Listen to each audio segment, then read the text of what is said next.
Hello, I'm Dan Gibson, and in this video I am addressing the topics that Dr. King raises in his paper titled The Petra Fallacy.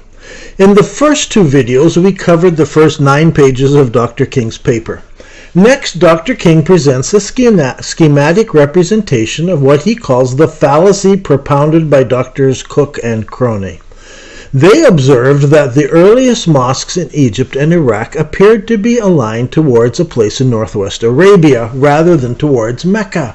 King states, in fact, the mosques are aligned with the Kaaba in Mecca by means of an astronomical horizon phenomena, namely winter sunrise in Egypt and winter sunset in Iraq. Now, I find this chart puzzling. Dr. King does not give us the name of the mosque in Egypt and Iraq. I have no idea which mosques he is talking about. The vagueness is disturbing. Dr. King will argue that is just an illustration. That's important because Dr. King adds winter sunrise and sunset without any details. On what day? What angle was he using? Is he using the solstice? Is he using a solstice from 800 AD or a modern solstice? The star chart has shifted, but we can test this if we had the information. But no, this is just very vague sketch to illustrate that Dr. King wants us to prove to us in the rest of his paper. Now, Dr. King turns his attention to myself. Enter Dan Gibson with his early Islamic Qiblas 2017.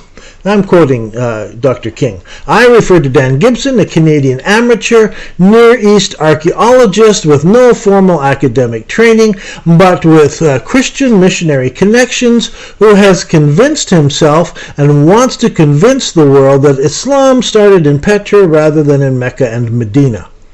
Dr. King makes 2 accusations. He claims I have no formal academic training. I assume he has searched and not found any. He certainly has never asked me about this, yet he calls me an archaeologist, something I have never claimed for myself. I'm only a mere historian. Second, he claims I have some mysterious missionary connections, but he doesn't state this or say why he even thinks this true. Then Dr. King adds this. He is certainly very creative. For example, he is able to find numerous implicit references to Petra in the Quran that nobody before him had noticed. Of course, the Petra Scrolls, this is me talking now, the Petra Scrolls had not been found until just a couple of years ago, and only now are papers being published on them. So it's not like I'm seeing things that others never saw, it's simply that up until this time no one had the resources available to them to see these things. It is only in the last couple of years that the internet has allowed scholars to publish their papers on the internet, where others can have access to them. Even Dr. King has put his papers all onto a website, and he has placed them all on academia.edu. This is all this isn't about imagination, it's about research. Then Dr. King, I quote, the prominent Arabist Arthur Jeffrey, in his book, The Foreign Vocabulary of the Quran, that's in 1938, documented numerous Aramaic words, but I do not recall any specifically Nabatean words. One of my first papers as a graduate school was on the Aramaic loan words in the Quran for a course in Biblical Aramaic. Wonderful. That was Dr. King. I also, I had the opportunity to carefully go through Dr. Jeffrey's personal books and writings while they were in a university archive.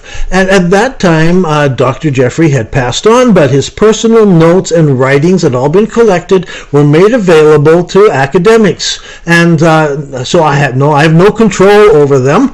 But as he talked in his last verse, I just spent several days going through them, finding out what he said, reading his notes and working through it. And I think most historians realize that Nabateans spoke Aramaic and they had related languages. What I find interesting here is that Dr. King happily quotes Arthur Jeffries, who was a Reverend Arthur Jeffries of the Methodist Church.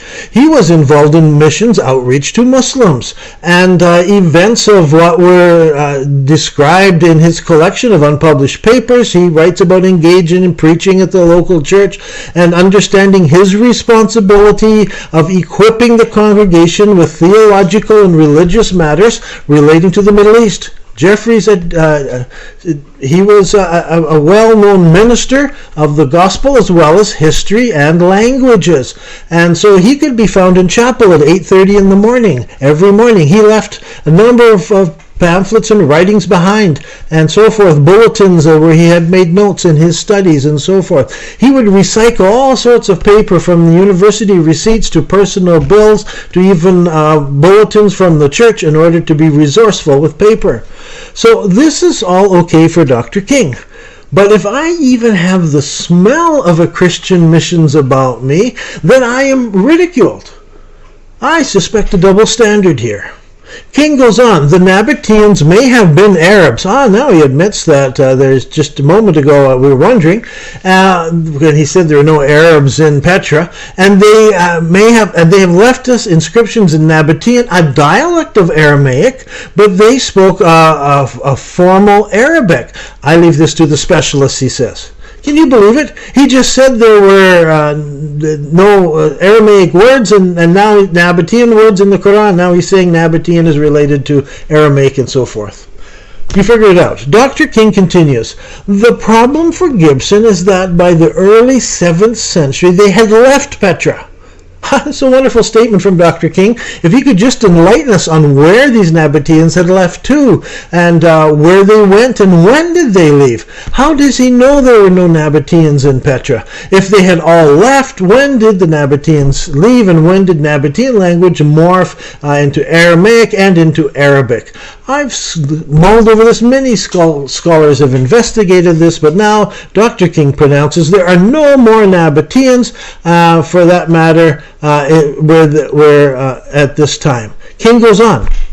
Gibson claims to be able to interpret the orientations of any early mosques. He presents as proof of his Petra theory a fact that a good number of the 50-odd earliest mosques are oriented within a degree or two of Petra, or not Mecca. He claims the real Kaaba was originally in Petra anyway. All this happily confirms that Islam started in Petra, not Mecca. Thank you, Dr. King, for understanding my basic premise. King now objects.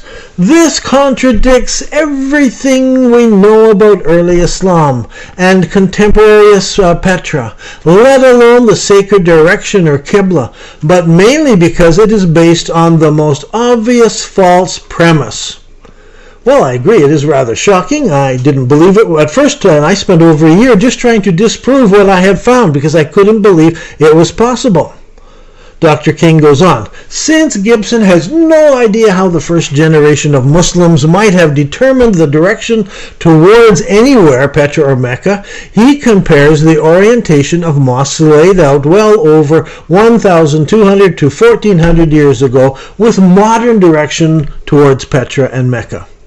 I think we've heard this somewhere before. Hopefully Dr. King will get around to explaining his term of modern soon to us so we can understand what he's referring here. Let me say at the outset that I believe that, this is King speaking, that Gibson is sincere even though he is misguided. He really believes that what he has discovered is new and exciting, substantiated by evidence which he is the first person to present. Certainly nobody before Gibson has presented this dazzling array of mosque orientations. But he cannot believe there is another explanation to all of his orientations which does not involve Petra at all. As they say in Newspeak, he just doesn't get it. So, in other words, if I don't believe King's explanations of early mosque orientations, then I am misguided. Notice the subtle difference between I cannot believe in another explanation and I cannot believe there is another explanation. Now, two very different things here. First, I fully accept Dr. King has an explanation. I fully accept that he got most of his explanation from medieval mathematicians. I've gone back and read his papers to see where did he get these ideas from. I'm also aware that in medieval times there was a conflict among scholars or among people at that time over the establishing of the Qibla, most of which was now been lost, and the new controversial mathematics arose by these mathematicians establishing an accurate Qibla towards Mecca. Dr. King has been reading the mathematical side of the argument, and it seems to me that he only accepts their view. But there was a religious side to this argument, and there was a lot of things written on both sides. It is a very old conflict, and it's been erupting in new ways here. The mathematicians on one side and folk on the other side who look to what Dr. King calls folk methods. Dr. King goes on. Next, Nabatean orientations before Gibson. Okay, this new section. If Gibson is ill-informed about Muslim practices regarding orientations, he appears to be quite clueless about earlier Nabatean practice in Petra and elsewhere. He apparently does not know that even his favorite Nabateans used astronomical alignments, the cardinal and the celestial directions, for orienting their religious architecture and their tombs. Again, Dr. King calls me clueless about astronomical alignments. I assure you, I have read Professor Juan's Antonio Belmonte, Professor Belmonte's research and writings in this area. I have exchanged numerous emails with him. I have never ever said I did not that I did or did not agree with him. I think the jury's still out on this area. Dr. King now adds a very puzzling section, which he calls accurate mosque orientations towards Petra. He starts with a quote from A.J. Deuce, with whom I have never met him, and with whom I have a lot of disagreement. In 2016, J. Deuce wrote a paper, Surah 2 Mini Qiblas, in which he starts to measure the so-called directions of all sorts of Qiblas and buildings, and measuring along various walls and off of corners and so forth. I wrote to him immediately with my concerns, as he does not date any of his buildings, sometimes using very modern buildings sitting on the place where previous buildings were, and they've been totally bulldozed and rebuilt. He didn't seem to realize that. He's never visited any of those buildings. He's never established the Qibla wall, and basically he runs amok with all sorts of miscellaneous measurements, nothing noting that they pointed to all sorts of ruins. This is the problem when we deal with this. What were they thinking of when they built this building? Were they thinking of these things that seem to point somewhere else if we go hunting for them? In my letters to him, I insisted that he use the Muslim method of finding the Qibla wall, and then project 90 degrees from that wall. They did not assume that their building was square, so the walls and the backsides could be of any shape and size. Since Deuce does not present a very scientific study, I recommend that you don't waste your time with him. But Dr. King obviously has, and he now starts to quote this Mr. Deuce and comparing him and combining his thing with my research. Finding rather fanatical systems of Qiblas pointing in all direction. King then goes on to say, to give credence to his Petra theory, Gibson needs to rewrite the history of science, a subject about which he is singularly uninformed. He wants us to accept that when the first generation of Muslims expanded out of Petra, they knew all about astrolabes and spherical trigonometry. This is a complete exaggeration and misunderstanding of what I state in the book Quranic Geography. I point out, as far back as 180 BC, Hippocrates studied and worked on the island of Rhodes. He wrote about the precisions of the equinox, and he influenced the development of trigonometry. He redefined and formalized projection as a method of solving complex problems problems of astronomy without spherical trigonometry. On astrolabes, I wrote, no one knows exactly when the first astrolabe was constructed. Theon of Alexander in 390 AD wrote a treatise or a paper on the astrolabe that was to be the basis of what would be written later.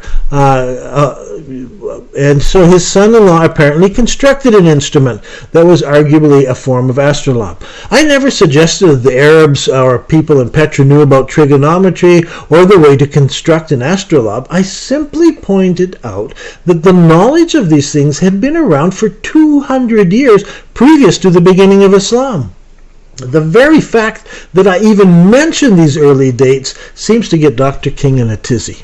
Dr. King goes on to accuse, this is quoting him, when they wanted to build mosques around the world from Al-Andalus to China, facing the Kaaba in Petra, they used these advanced mathematical techniques to calculate the Qibla, my word, towards Petra. This is quoting Dr. King.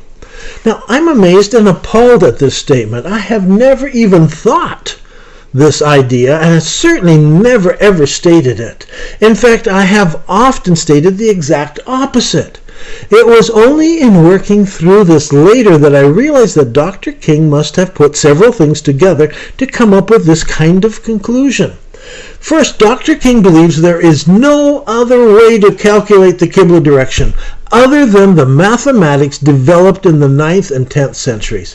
Therefore, he assumes I am stating that they used these methods centuries earlier. I've never stated this, never suggested, never even thought it. Dr. King misses the whole argument that I write about in the chapter called Could the Arabs of the 7th and 8th centuries accurately determine Qibla direction? King goes on, in fact, the real Muslims use simple astronomical alignments to find the direction of the Kaaba, and there was no need for any mathematical system. However, as part of these Greco-Roman world, the Nabateans, long before the advent of Islam, did have such devices as sundials. Again, that's quoting Dr. King. So now Dr. King is using words with his own definitions. He talks about the direction of the Kaaba. He doesn't mean the direction that one faces when praying in his local mosque towards the Kaaba. For him, the direction of the Kaaba seems to be the direction that the Kaaba building has in itself. It has 4 sides, so the Kaaba faces in 4 directions. It has 4 corners, so you have those corners.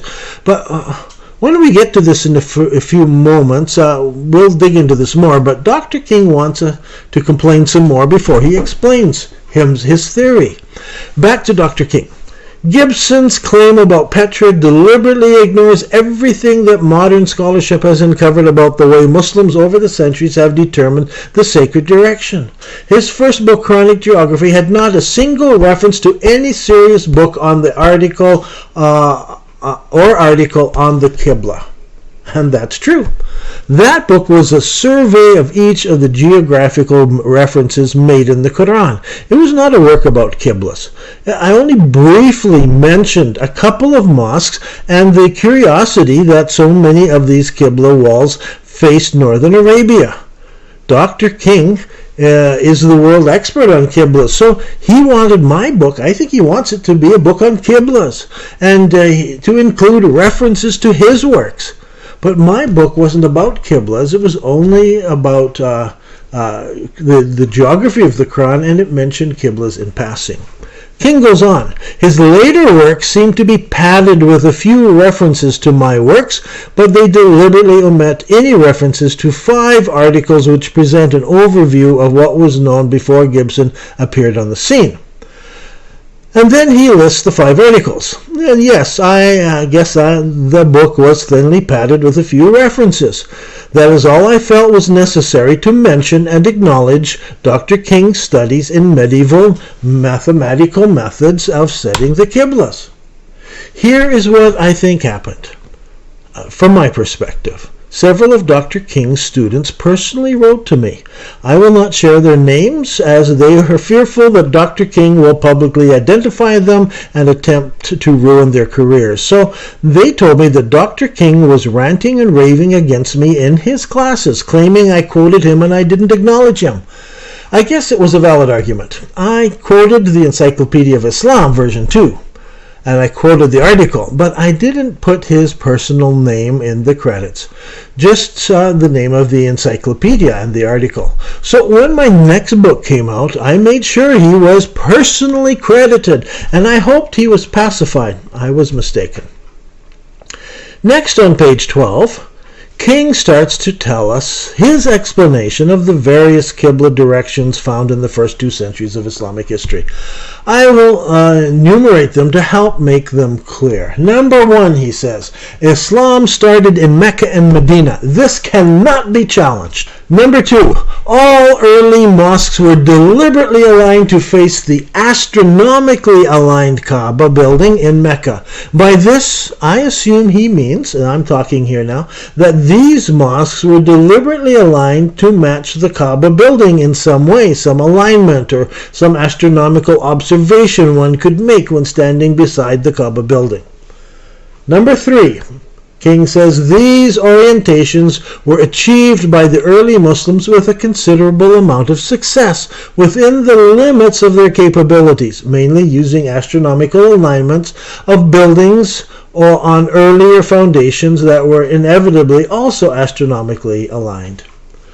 Now by this I assume he is saying that the early Muslims had a considerable amount of success within their limited capabilities. In other words, a considerable amount of success means some amount of success. He doesn't say how much, he doesn't say how accurate, he doesn't even guess, he doesn't measure Qiblas, he simply tells us they had a considerable amount of success, whatever that means. But he gives himself lots of leeway. Number 4, King goes on, later mosques were aligned either in Qiblas calculated from the available geographical data or using mathematical procedures, although the old procedures continued to be used. So again, giving himself lots of leeway and acknowledging just later mosques, whatever that means, 20 years later, 100 years later, 200 years later. Again, no specifics. It's kind of like nailing down Jell-O here. But I agree that mathematical solutions came next and were more accurate. Dr. King goes on, in each major center in the medieval Islamic world, there was a palette or a variety, several Qibla directions accepted by one interest group or another. Okay, so now there are considerable successes even using a palette or a variety or multitude of different ways to measure. This gives him even more leeway. King goes on to explain, there might be a Qiblat al-Sahaba, a direction chosen by the first generations of Muslims who settled in that locality. King uses this term because this is used by the early Muslim writers, and so Dr. King tries to specify it by saying this was usually an astronomically aligned direction and favored thereafter. There might be different directions favored by the individual legal schools. There might be different astronomically aligned directions that was favored by some, and there could be 2 mathematically determined Qibla directions, one based on approximate methods and the other based on an exact procedure. What's he mean by all of this? Did you understand? Dr. King gets these ideas from reading Islamic accounts, but not early accounts. He's not investigating what they said in the first 2 centuries of Islam. What did Muhammad know? What did he do at the beginning? What did the Prophet do? No, Dr. King gets these ideas and this vocabulary from the 9th and 10th centuries, 500 years after the founding of Islam. Some of these ideas are taken directly from suggestions that al-Bazdawi makes 500 years later. Dr. King, remember, in 1983 wrote a paper on al-Bazdawi, and now we hear the echoes coming through everything that he says. Dr. King goes on and he says, the modern Qibla is based on accurate geographical data derived by extant mathematical methods. It is irrelevant to the investigation of the motivation behind the orientation of any historical mosques. Again, King combines several things together here. He talks about accurate geographical data, and he combines it with exact mathematical methods. This is because he cannot accept that the early Muslims could establish an accurate Qibla direction without using the advanced mathematics like algebra, geometry, and especially trigonometry that was being developed 500 years later. He just can't understand. So I agree, they could not find that Qibla with mathematics they didn't have yet. This is why I spent several years searching out the knowledge that Arab merchants actually had when navigating themselves across trackless deserts for 1,000 years before Islam. Methods they had that did not use trigonometry or astrolabes. These were the things of the future. And Dr. King and I agree, these are things of the future. But I think there was something happening back there that they could do it. Dr. King disagrees. I consider it necessary, this is Dr. King writing, to respond to Dan Gibson's latest pronouncements for three main reasons, and he numbers them off here. 1. People seem to forget that the sacred direction in Islam is not towards Mecca, but towards the Kaaba in Mecca. There is a significant difference between facing an edifice that one cannot see, but which one knows is astronomically aligned, and facing a distant city. People need to be reminded of this, because what was obvious to the medieval mind is not obvious to us moderns. All of Gibson's mosques are aligned towards the Kaaba in one way or the other. Since the 9th century, when the mathematical geography and mathematical methods became available, mosques have generally been aligned towards Mecca, usually but not always using mathematical methods. In minor centers, there was sometimes a palette of Qibla directions, covering as much as a quadrant of the horizon, using a different interest groups. Now, let me speak here. That was King. Let me insert. He's getting this from the mathematicians who were suggesting these kinds of solutions 500 years after the founding of Islam. He's not getting any of this from early Islamic writings or going back to the time of Muhammad. This is where the huge gap between what the religious people in medieval Islam thought and what the mathematicians were arguing. There was a bitter debate going on, and Dr. King is taking one side of the argument and insisting that we accept it. But Dr. King continues, the concept of Qibla is not just about legal scholars splitting hairs or mathematicians performing calculations or architects building mosques. It's about the millions and millions of faithful Muslims who for well over a millennium, over a large part of this planet, have exercised their utmost to pray towards the physical focus of their religion, a symbol of the presence of their God. This they do or have done in their mosques, but also in their homes and in their work whilst traveling. Also, in death, the faithful are laid to rest in the same direction in which they have been praying during their lives. No Muslim needs some ill-informed Besserwisser. My mother spoke German, so I know this term. It means a know-it-all or a smart aleck. This is King, to announce to them that they and their forefathers have been praying in the wrong direction for over a millennium, and that they should have been praying towards a city in Jordan that has absolutely nothing to do with early Islam.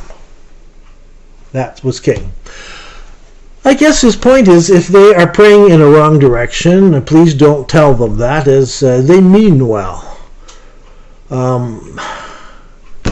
It's hard to know how to answer this. He thinks they can pick some sort of astronomical thing here and copy it and do that astronomical thing over there, and that is the correct Qibla. There are very few people, this is King speaking, Muslims, non-Muslims, and independents who know anything about historical Qibla determinations, or even fewer who would be able to counter Gibson's new, basically absurd theories, which appear to rely on scientific evidence. Now, I think he's saying that very few people know of these obscure arguments made by the medieval mathematicians, and they would reject that and accept actual Qibla directions that everybody accepts today, and people accepted back in early times. I've collected this writing. I find nothing here about these projections in early Islamic writings. King says, I am well aware of the potential damage Gibson has done and can do in our field. Listen, there's always danger when scholars write things that other scholars will come along and disagree with. And they might present a totally different picture. That's part of the scientific process. No one has challenged Dr. King's promotion of these theories made by medieval mathematicians as absolute truth. I have come along and I've simply published my findings, but Dr. King is worried that they will damage his field of studies, archaeoastronomy, and astroastronomy, and so forth. Dr. King goes on, number 5, he says, but more seriously, Gibson's writings are guaranteed to contribute to Islamophobia among those who have no idea about the one and only civilization which really took orientation seriously over 1,400 years. Dr. King, I've received hundreds of emails from Muslims all over the world who are checking my research, checking early books, reading the oldest accounts. They're writing me about how excited they are that the pieces are finally starting to fit together. That doesn't prove my theory, but I am encouraged that there are many, many Muslims who are taking their history seriously and they're now checking it out. If nothing comes out of my research, at least hundreds, if not thousands, of Muslims are now carefully checking their roots. I do not understand how Islamophobia, or the fear of Islam, is associated with this in any way. Well, we're going to have to stop here and pick it up in video 4. King repeats himself multiple times, but he will eventually get around to explaining, and I hope you can catch on to what he's saying his theory is. I'm Dan Gibson, and this has been video 3 in a series of videos on Gibson versus Dr. King. Thank you.